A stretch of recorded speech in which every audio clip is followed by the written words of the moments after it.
Hello friend, इस video lecture में आप सभी का स्वागत है। इस वीडियो लेक्चर में हम बात करेंगे क्लास 12 की एक इंपॉर्टेंट अभिक्रिया जो है आपकी ग्लूकोज की। तो क्वेश्चन आता है आपका पेपर में, सिद्ध कीजिए ग्लूकोज में 5 OH समूह उपस्थित होते हैं।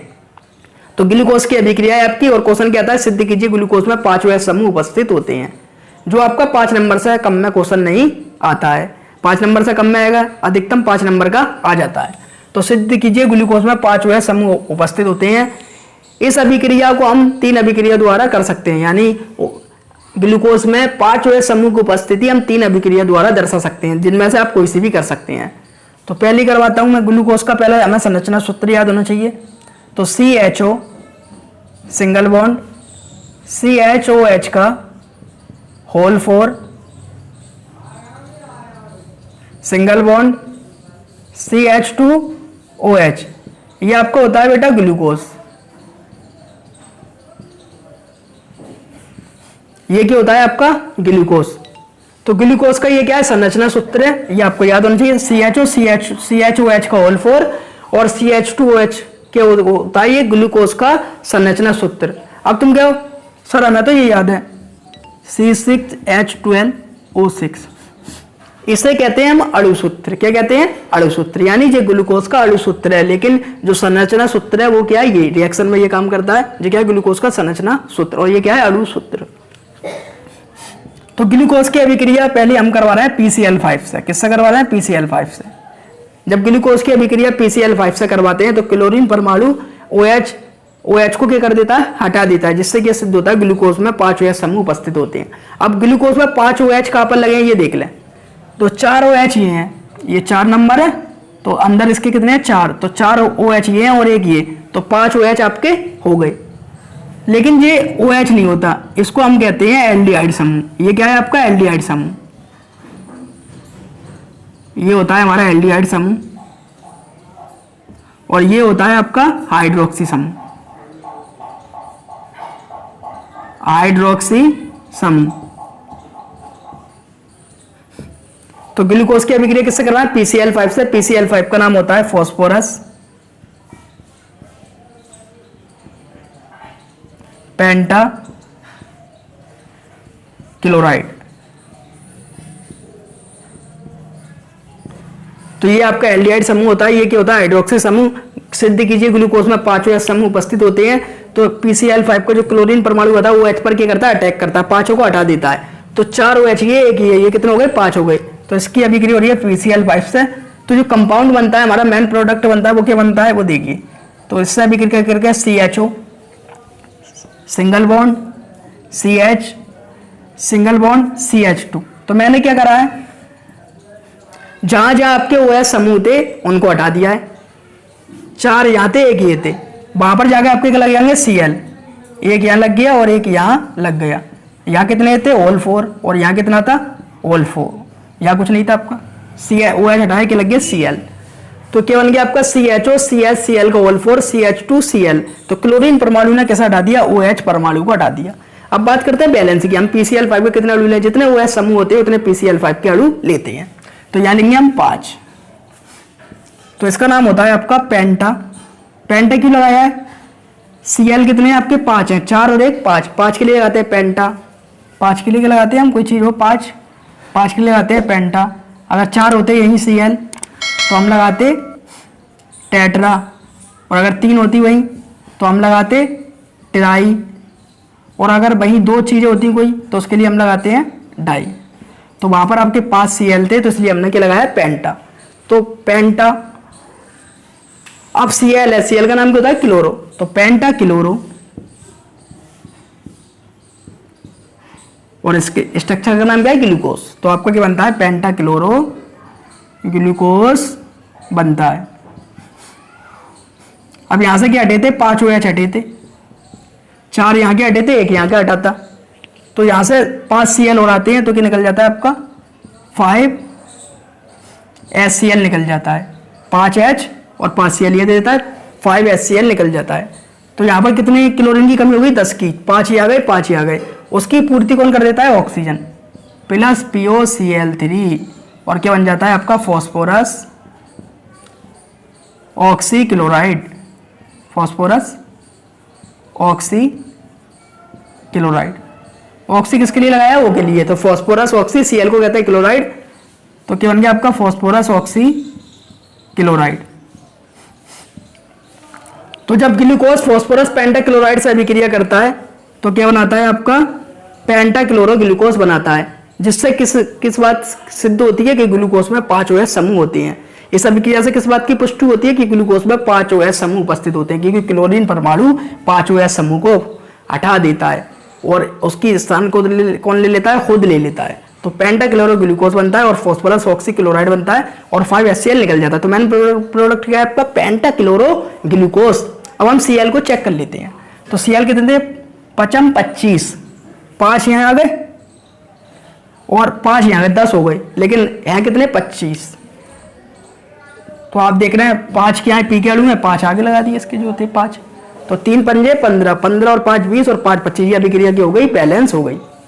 तो जब ग्लूकोज फॉस्फोरस पेंटाक्लोराइड से अभिक्रिया करता है तो पेंटाक्लोरोग्लूकोज बनता है। इस अभिक्रिया से यह सिद्ध होता है ग्लूकोज में 5 OH समूह होते हैं, क्योंकि क्लोरीन परमाणु इसके 5 OH समूहों को हटा देता है। अब दूसरी अभिक्रिया बताता हूं मैं आपको, जो यह सिद्ध करती है कि ग्लूकोज में 5 OH समूह होते हैं। तो आपको ग्लूकोज ही लेना है। अभी PCl5 से करवाई थी अभिक्रिया, अब हम इसकी जगह किससे करवा देंगे, किसी दूसरे कंपाउंड से करवाएंगे। तो CHOH का होल 4 सिंगल बॉन्ड CH2OH। अब इसकी अभिक्रिया करवा रहा है मैं एसिटिल क्लोराइड से। ये क्या है आपका CH3COCl, ये हमारा सब प्यारा सा क्या है, एसिटिल क्लोराइड।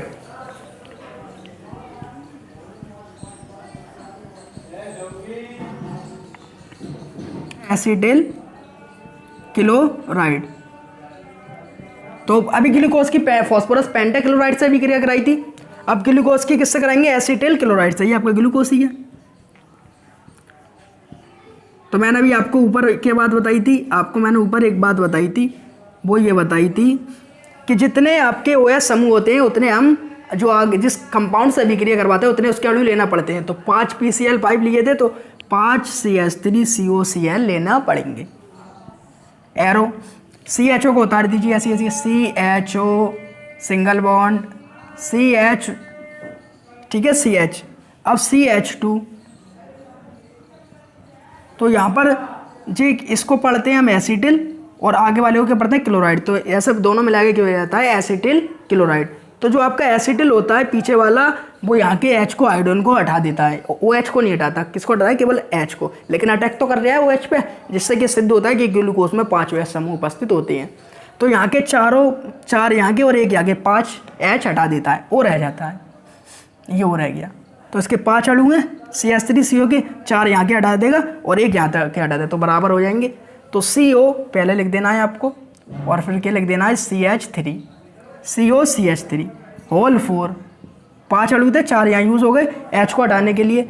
अब ऐसे यहाँ पर किधर क्या है, एक H है तो एक बचा, तो एक बार लिख दो COCH3। इसका नाम क्या होता है, अब देखो आप खुद बता देंगे। यहाँ पर क्या आया है, Cl आया था, तो हमने क्या लगाया था, क्लोरो, 5 थे पेंटा। यहाँ पर आपका क्या है, एसिटिल, और कितना आया, 5, तो पेंटा एसिटिल, तो 5 CH3COCH3 कितना है, 5, और इसका नाम क्या होता है, एसिटिल, क्योंकि इसने को हम क्या कहते हैं, एसिटिल बोलते हैं। तो पेंटा एसिटिल, और स्ट्रक्चर का नाम क्या है, ग्लूकोज। तो पेंटा एसिटिल ग्लूकोज। तो जब हम ग्लूकोज की एसिटिल क्लोराइड से अभिक्रिया कराते हैं तो क्या बनता है, पेंटा एसिटिल ग्लूकोज बनता है। अब क्या बचा, यहाँ के 5 Cl रह गए और 5 H हटे, 4 ये और एक ये, तो ये दोनों मिला के क्या निकल जाएगा, 5HCl। तो ये अभिक्रिया किस बात की पुष्टि करती है, ग्लूकोज में 5 OH समूह उपस्थित होते हैं, क्योंकि जो एसिटिल होता है वो किसको हटाता है, 5 OH को हटा देता है, और कहाँ अटैक करता है, केवल OH पर, ना कि CHO पर। तो ये अभिक्रिया सिद्ध करती है। आपको ये अभिक्रिया लिखनी है कि ग्लूकोज एसिटिल क्लोराइड से अभिक्रिया करके पेंटा एसिटिल ग्लूकोज बनाता है। इससे क्या सिद्ध होता है कि ग्लूकोज में 5 OH समूह उपस्थित होते हैं। तो ये भी अभिक्रिया इस बात की पुष्टि करती है ग्लूकोज में 5 OH समूह होते हैं, और ये भी अभिक्रिया इस बात की पुष्टि करती है कि ग्लूकोज में 5 OH समूह उपस्थित होते हैं।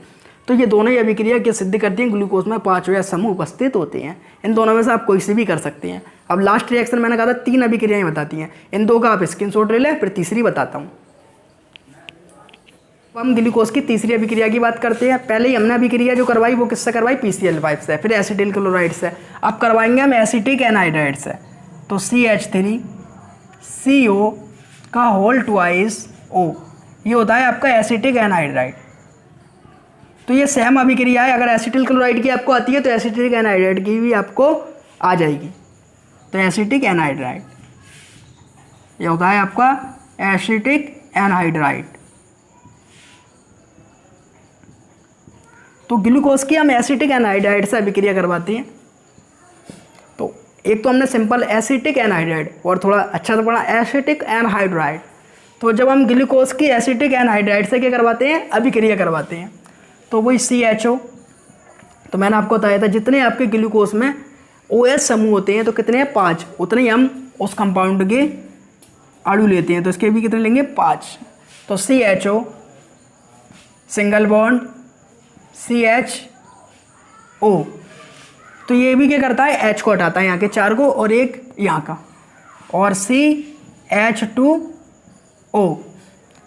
तो जैसे एसिटिल क्लोराइड का COCH3 का जाता है, ऐसे इसका भी COCH3 यहाँ पर आकर लग जाता है। तो ये वाला CO और ये वाला CH3 कितने गए, 4, ये हमने लगा दिया होल 4, एक यहाँ गया COCH3। तो जो आपका एसिटिल क्लोराइड कंपाउंड बनाता है वही क्या बना देता है, एसिटिक एनहाइड्राइड। इसका भी नाम क्या होगा, पेंटा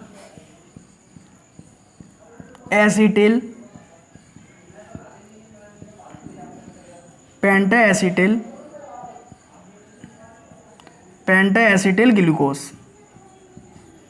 तो जब ग्लूकोज एसिटिक एनहाइड्राइड से अभिक्रिया करता है तो क्या बनाता है, पेंटा एसिटिल ग्लूकोज बनाता है।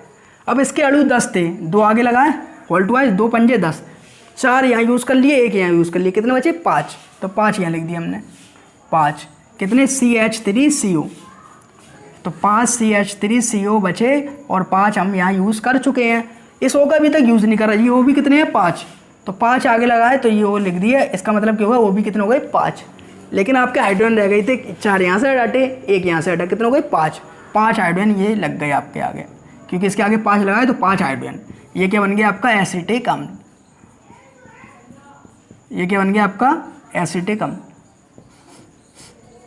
तो ये अभिक्रिया भी किस बात की पुष्टि देती है कि ग्लूकोज में 5 OH समूह होते हैं, क्योंकि एसिटिक एनहाइड्राइड होता है जो उसका एसिटिक CH3CO क्या करता है, यहाँ के 5 H को हटा देता है और उसकी जगह कुछ ले लेता है। सीधे अटैक किस पर करता है, H पर अटैक करता है, किसके, हाइड्रोक्सी समूह के, जिससे इस बात की पुष्टि होती है कि ग्लूकोज में 5 OH समूह उपस्थित होते हैं। इनमें से आप कोई सी भी अभिक्रिया कर सकते हैं और तीनों ये बताती हैं कि ग्लूकोज में 5 OH समूह उपस्थित होते हैं। और क्या बनाते हैं, पेंटा एसिटिल ग्लूकोज। पेंटा किसके लिए लगाए, 5 के लिए, 4 और 1 5, और COCH3 क्या बोलते हैं, एसिटिल। और संरचना किसकी थी, ग्लूकोज की। तो पेंटा एसिटिल ग्लूकोज और एसिटिक अम्ल बन जाता है। ये तीनों ही अभिक्रियाएं इस बात को सिद्ध करती हैं कि ग्लूकोज में 5 OH समूह उपस्थित होते हैं। इसका आप स्क्रीनशॉट ले लें। उम्मीद है आपको वीडियो अच्छी लगी होगी। वीडियो अच्छी लगी हो तो वीडियो को लाइक करें और हमारे चैनल को सब्सक्राइब करें। और आपको कोई भी टॉपिक नहीं आता हो तो कमेंट बॉक्स में लिख कर भेजें और फिर हम वीडियो डालेंगे। ऐसी वीडियो मैं आपके लिए लाता रहता हूँ। Thank you watching the video.